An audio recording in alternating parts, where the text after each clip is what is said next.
반석 위에 지은 지혜로운 사람, 반석 위에 지은 지혜로운 사람이라는 제목으로 하나님 말씀 증거하도록 하겠습니다.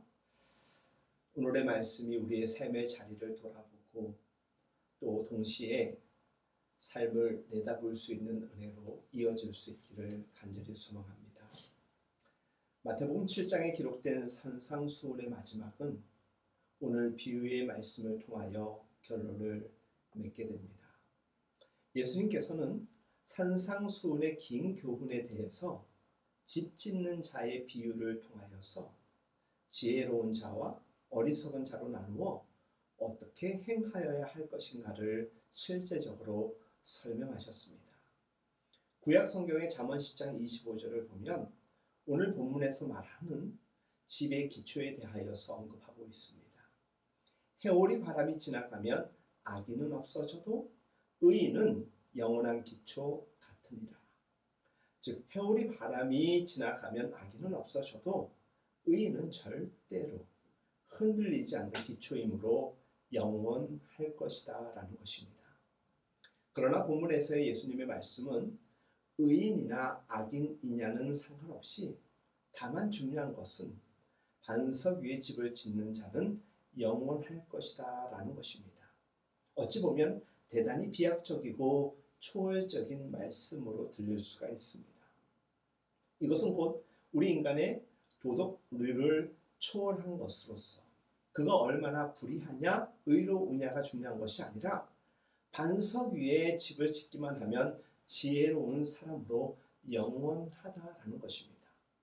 그래서 이 말씀에 대해 혹자는 너무 독선적이다라고 몰아붙이기도 하지만 아무튼 예수님은 이 말씀을 듣고 그대로 행하는 자는 의인이라고 말씀하고 계신 것입니다.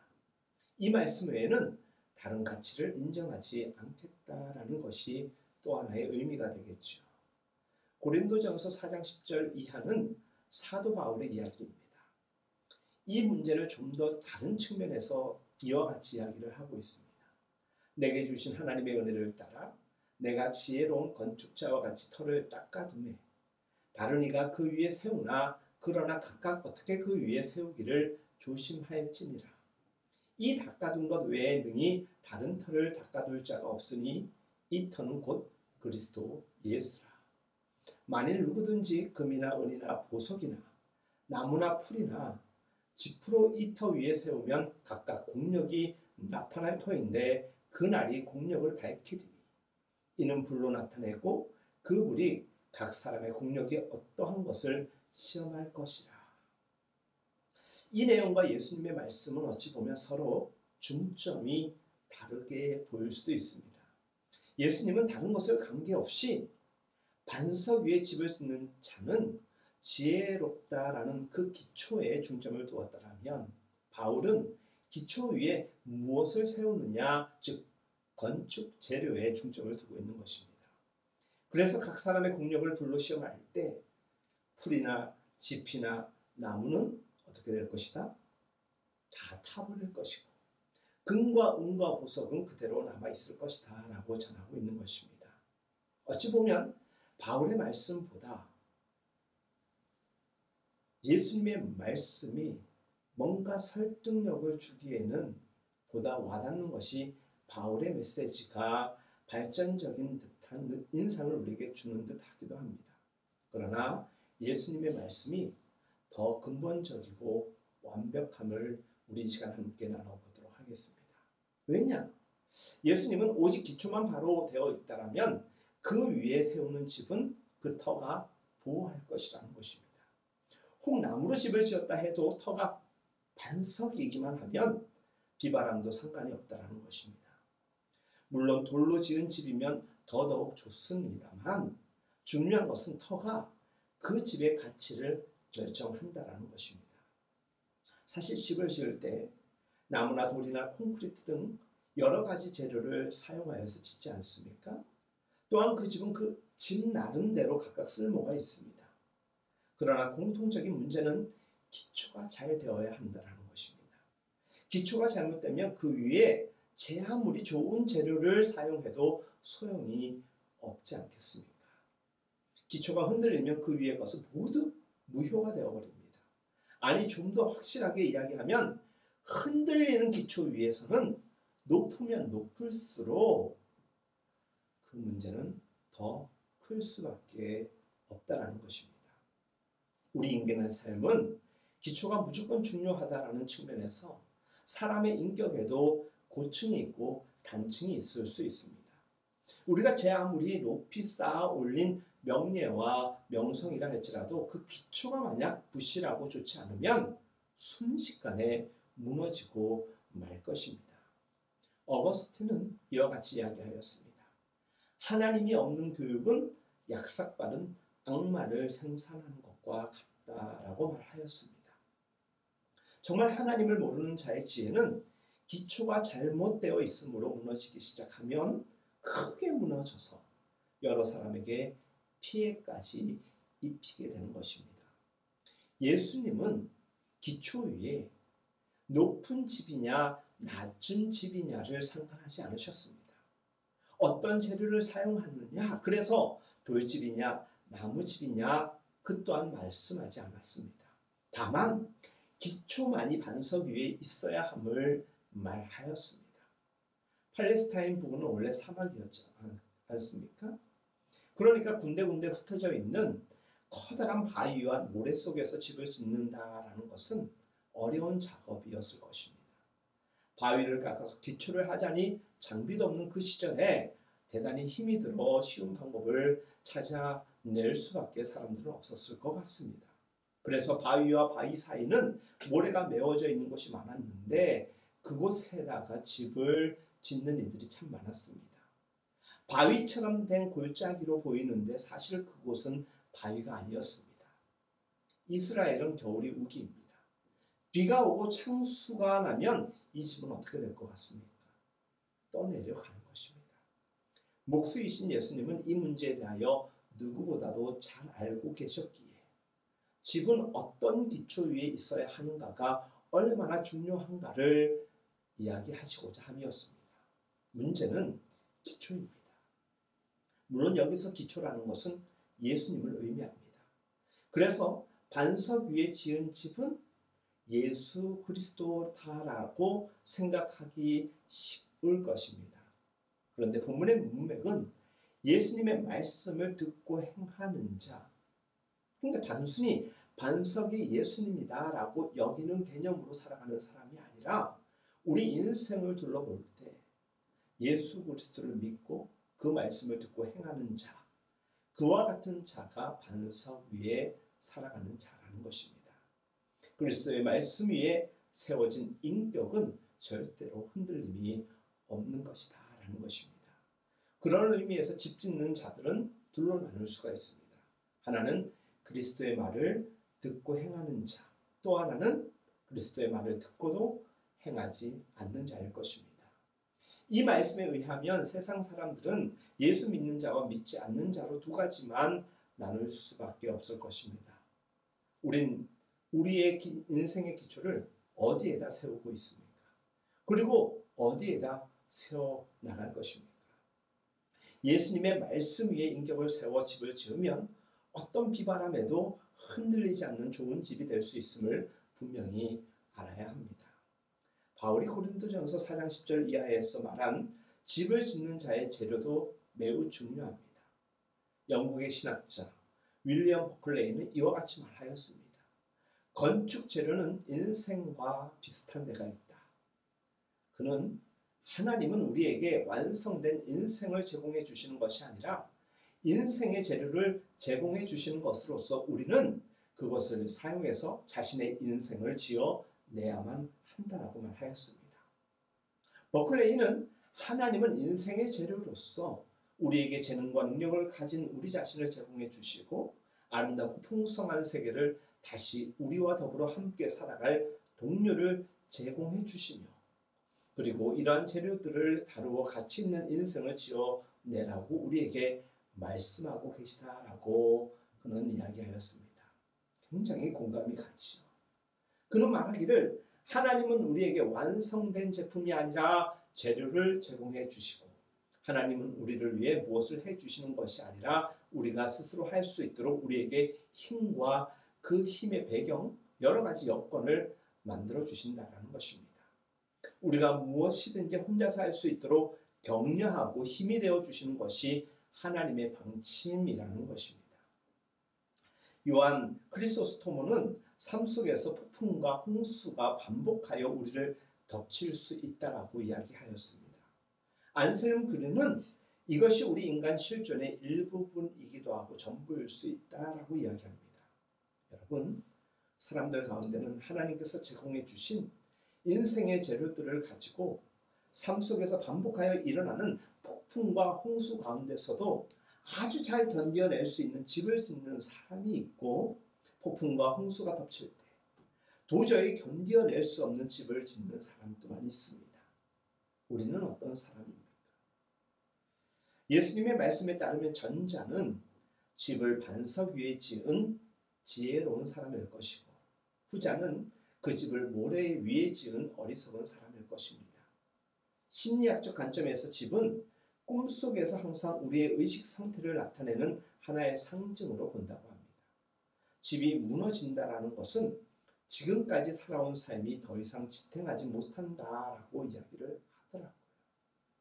폭풍과 홍수가 덮칠 때 더 이상 지탱할 수 없는 삶이라는 것은 자기 본질에 맞지 않게 거슬려 사는 사람의 삶을 의미합니다. 이렇게 자기 본질에 맞지 않게 사는 사람을 좀 속되게 표현을 하자면 의식 없는 사람, 생각 안 하는 사람이라고 표현할 수 있을 것입니다.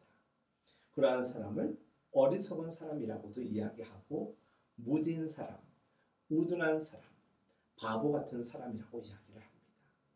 저는 우리 그리스도인들이 늘 하나님을 인식하고 사는 것이 바로 믿음이라고 늘 강조해 왔습니다. 하나님을 인식하는 사람은 늘 자신을 존귀하게 여깁니다. 자기를 드러내고자 함이 아니라 우리와 같이 별 볼일 없는 사람이라 할지라도 하나님께서 자녀 삼아 주셨으니 얼마나 존귀한가. 믿음의 고백으로서 그 존귀함을 스스로 감사하는 자이고, 그런 자신을 사랑하신 하나님 앞에 살아가는 자이다 보니까 우리 주변에 있는 모든 사람들도 귀하게 여기며 더불어 살아가는 공동체로 여길 수 있는 것입니다. 자기 본질에 맞지 않게 사는 사람, 즉 어리석은 자의 몇 가지 특성을 제가 이야기해 보겠습니다. 여러분들도 한번 체크해 보십시오. 지나치게 타인 지향적인 사람이 있습니다. 지나치게 외형 중심적으로 살아가는 사람이 있습니다. 허영심과 허세가 많은 사람, 허구적인 이념이나 사상에 쉽게 휘둘리고 사로잡히는 사람, 거짓 불의로 재산과 명예, 권력의 기반을 쌓아가는 사람, 생의 궁극적 가치보다는 인기, 대중적인 칭찬에 자기 인생의 기반을 둔 사람, 폐쇄적이고 자기 개선이 전혀 없는 사람. 여러분들은 몇 가지가 해당되는 것 같습니까? 이러한 유형의 삶을 사는 사람은 쉽게 상처를 받습니다. 왜? 외부적인 영향을 많이 받기 때문에 그렇습니다. 쉽사리 다른 사람을 원망하는 특징을 가지고 있습니다. 그리고 매우 작은 시련도 견뎌내지 못하고 주저할 때가 참 많습니다. 그 이유는 그 삶, 그 생의 기초가 견고하지 못하기 때문입니다. 다시 말씀드리면 생의 기반을 모래 위에 세운 것 아닐까 생각해 볼 필요가 있다는 것입니다. 한편 자기 본질에 맞게 사는 사람이 있습니다. 삶 속에서 폭풍과 홍수가 반복하여 덮치더라도 넉넉히 지탱해 나가는 사람입니다. 그것은 집을 지을 때 그 기초를 반석 위에 세웠기 때문입니다. 이러한 삶을 사는 사람들의 몇 가지 특성을 또한 이야기해 보겠습니다. 체크해 보십시오. 그는 자기 자신을 소외시키지 않습니다. 자신의 내적 상태와 조화를 이루어 갑니다. 그는 언제나 궁극적 가치를 소중히 여깁니다. 언제나 허세적인 자랑에 휘둘리지 않습니다. 본질을 중요시 여깁니다. 자신의 단점을 인정하고 받아들이고 수정하는 일을 즐거워합니다. 그가 지향해가는 생의 목표는 하나님의 부르심에 있습니다. 여러분, 성서에서는 자기 본질에 맞게 살아간, 즉 그의 집을 반석 위에 올려놓고 살아갔던 모범적인 인물들이 여러 등장합니다. 그 중에서 대표적인 인물 요셉의 이야기를 좀 할까 합니다. 요셉은 자기의 꿈에 귀를 기울이며 집중했던 사람이었습니다.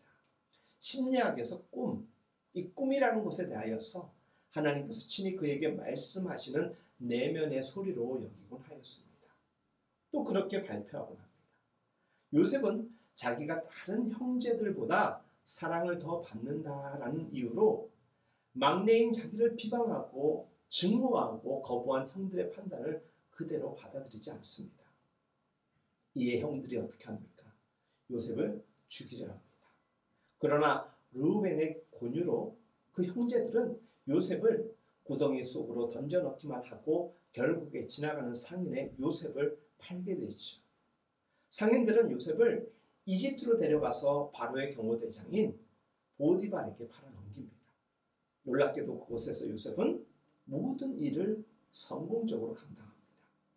하나님께서 그와 함께 하셨고 무엇보다 이것을 요셉은 믿고 있었기 때문입니다. 어쩌면 그는 이것이 하나님의 말씀을 믿고 하나님의 살아계심을 믿고 하나님이 나와 함께함을 믿으며 하나님이 내게 허락하신 삶을 부름받은 자로서 살아내고 있었던 것입니다. 철저히 하나님을 기반으로 말씀의 반석 위에 세워져 있었다라는 것입니다. 비록 그들이 요셉을 구덩이에 던져놓고 팔아버렸어도 요셉은 그 형들을 원망하거나 또 그것으로 인하여서 발목 잡힌 삶을 살았다라고 성경 어디에도 등장하지 않고 있습니다. 요셉은 자기가 하나님 손안에 있음을 알았습니다. 그래서 악에 찬 형들의 힘으로부터도 자유할 수 있었던 것입니다. 진리가 너희를 자유케 하리라. 그 마음속에서도 이 말씀은 꿈틀거리고 있었던 것입니다.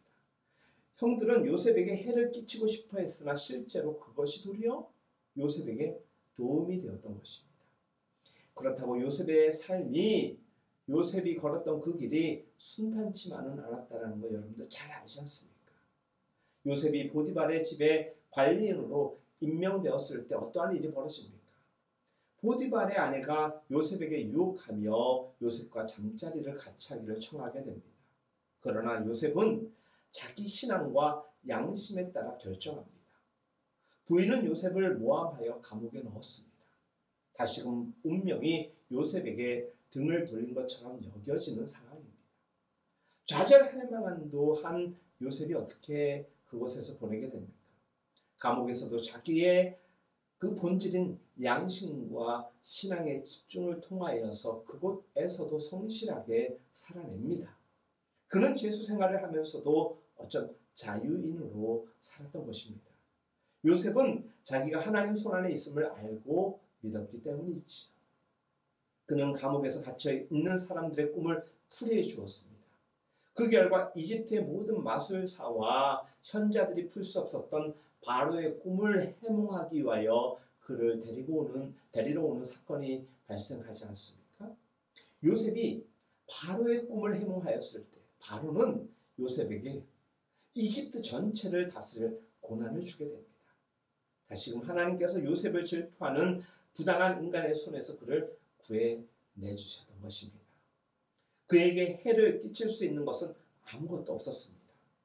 오히려 다른 사람들이 요셉에게 해를 끼치고 싶어 할수록 그것은 요셉에게 더 큰 명예가 되었다라고 크리소스토모는 이야기합니다.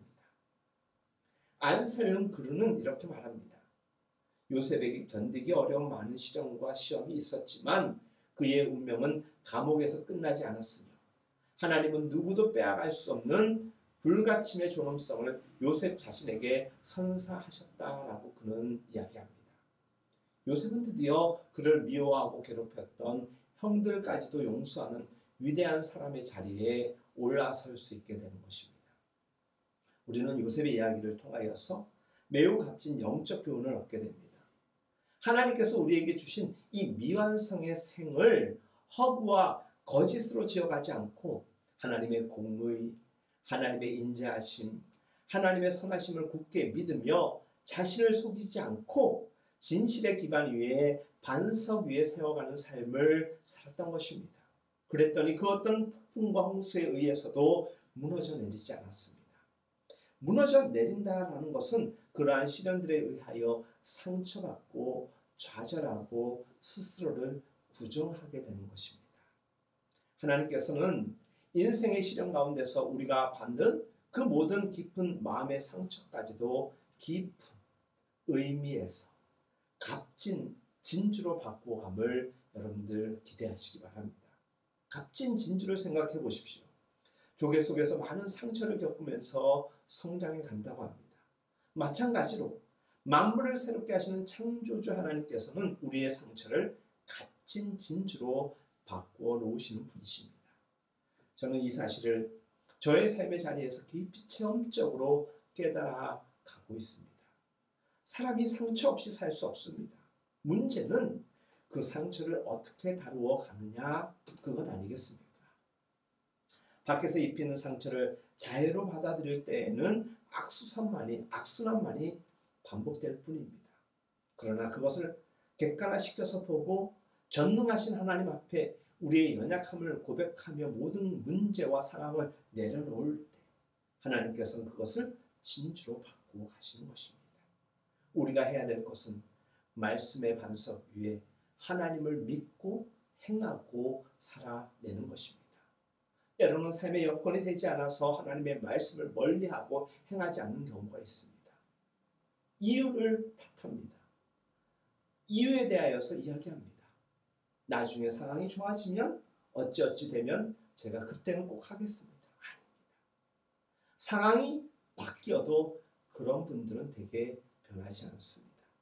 상황이 어떤 상황 속에서도 하나님을 신뢰하고 믿는 사람은 하나님을 기대하며 훗날을 소망하는 것입니다. 그래서 오늘을 딛고 일어서내는 것입니다. 하나님께서 우리에게 선물로 주신 인생의 재료들을 가지고 우리가 어떻게 폭풍과 홍수에서도 무너져 내리지 않고 지탱해 갈 수 있는 집을 지을 수 있을까? 또는 이미 잘못 지어져서 지탱해 갈 수 없게 되었다라면 어떻게 다시 지어갈 수 있을까라는 이 인생의 질문 앞에 우리는 모조리 궁금해합니다. 예수님은 이러한 물음에 대하여서 이렇게 오늘 본문에서 말씀하셨습니다. 나의 말을 듣고 행하라. 우리가 주님의 말씀을 듣고 행할 때 성서에 나오는 인물들처럼 하나님을 믿고 하나님 안에서 자신의 근거를 발견하게 되고 올바른 눈으로 세상을 바라보며 사물에 대하여 올바른 생각을 가질 수 있게 되는 것이기에 우리는 하나님을 믿는 것입니다. 그리고 믿고 하나님 말씀이 우리에게 선포되어진 그것을 행하면 그 삶을 귀하고 이쁘게 보시는 주님께서 우리를 축복하사 용기 내어 인생을 살아내도록 하실 것입니다. 실제를 올바르게 바라보는 사람, 사물과의 관계를 올바로 정립하는 사람은 더 이상 스스로 자신에게 상처요 함정에 매몰되지 않습니다. 그렇기 때문에 그런 사람에게는 다른 사람들도 더 이상 상처를 낼 수가 없는 것입니다. 요셉의 경우를 다시 한번 생각해 보십시오. 형들과의 적대적 관계였습니다. 보디발의 부인이 한 모략에 걸려 넘어가서 감금도 되는 삶을 살았습니다. 추방도 당하였습니다. 요셉에게는 그 상처를 낼 수밖에 없는 여건이었음에도 불구하고 그는 그 상처를 견디고 이겨냅니다. 어떻게 요셉은 그와 같이 흔들림 없는 삶을 살 수 있었을까? 이미 여러 차례 여러분들에게 그 답을 말씀드렸습니다. 사랑하는 여러분, 주님의 말씀을 듣고 행하는 사람은 모래 위에 집을 짓는 일을 그만두고 당장이라도 반석 위에 자신의 집을 짓는 일에 집중하는 사람이고 그렇게 살아왔을 것입니다. 즉 반복해서 상처를 입는 삶에서 벗어나서 건강한 자신을 키워가는 사람, 하나님의 능력에 힘입어 살아가는 사람이 되는 것입니다. 그리스도 위에 자기 내면의 집을 세운 사람은 어떠한 상처에도 흔들리지 않습니다. 그러나 무지와 경솔함과 부패로 모래 위에 자기 집을 세운 사람은 그 덫에서 헤어나올 수가 없습니다. 여러분, 집이 붕괴되는 것은 사실 폭우 탓이 아닙니다. 자신의 태만 탓이고 자신의 자세 탓일 것입니다. 우리는 주님의 말씀을 듣고 행함으로 그릇된 삶의 표상들을 깨우쳐 버리고 올바른 표상을 가져야 합니다. 우리는 자신이 알게 모르게 그릇된 표상들을 많이 가지고 있다는 것을 인정해야 합니다.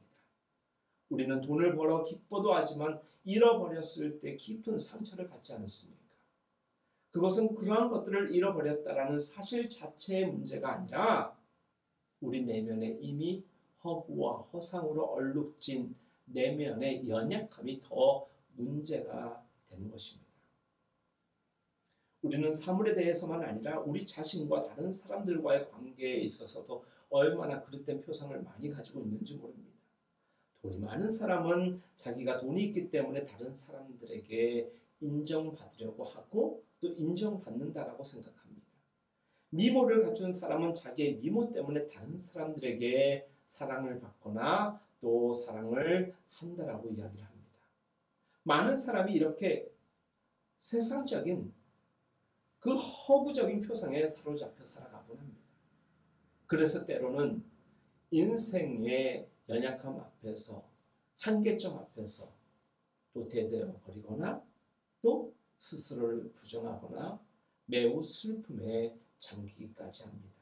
하지만 하나님의 말씀을 믿는 사람은 주님의 말씀으로 인하여 허구가 아닌 영원한 진리의 반석 위에서 생의 집을 견고하게 짓고 그 위에서 하나님이 주신 평강을 누리는 삶을 살아가는 것입니다.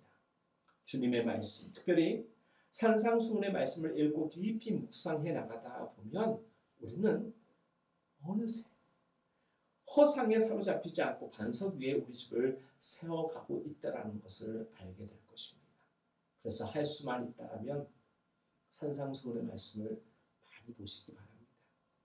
주님의 말씀은 우리를 참된 인간으로 형성시켜주기 때문입니다. 사랑하는 성도 여러분, 하나님께서 우리에게 귀한 생을 선물로 주셨음을 믿으시지요. 하나님께서 주신 생이라는 이 선물 어쩜 완제품이 아니고 미완성품입니다. 다만 모두에게 하나님의 사랑 안에서 공평하게 인생의 재료를 넉넉하게 하나님께서 주심을 우리는 알고 있습니다. 우리는 그것을 가져다가 완성품으로 만들어갈 책임이 있습니다. 그래서 믿음이 있는 사람은 책임적 존재로 살아가는 것입니다. 우리가 깊이 명심하여야 할 것은 우리는 인생을 반석 위에 세워갈 수 있도록 하나님을 믿으며 하나님의 말씀이 우리에게 알려주신 대로 행하면 되는 것입니다. 그것이 오늘 본문의 말씀입니다. 우리가 모래 위에 지어갈 때 폭풍과 홍수가 몰아쳐올 때 무너짐은 아주 심할 것입니다. 우리 인생의 그 무너지는 일들 얼마나 많이 겪었습니까? 어떤 경우에는 인생의 파멸도 경험하게 될 것입니다. 끝으로 예수님이 우리에게 하신 말씀 다시 한번 읽어드립니다. 그러므로 누구든지 나의 이 말을 듣고 행하는 자는 그 집을 반석 위에 지은 지혜로운 사람 같으리니 비가 내리고 창수가 나고 바람이 불어 그 집에 부딪히되 무너지지 아니하나니 이는 주추를 반석 위에 놓은 까닭이요 나의 이 말을 듣고 행하지 아니하는 자는 그 집을 모래 위에 지은 어리석은 사람 같으리니 비가 내리고 창수가 나고 바람이 불어 그 집에 부딪힘에 무너져 그 무너짐이 심하니라. 우리 모두 반석 위에 집을 지어가는 지혜자가 될 수 있게 예수님의 이름으로 기도합니다. 기도하시겠습니다.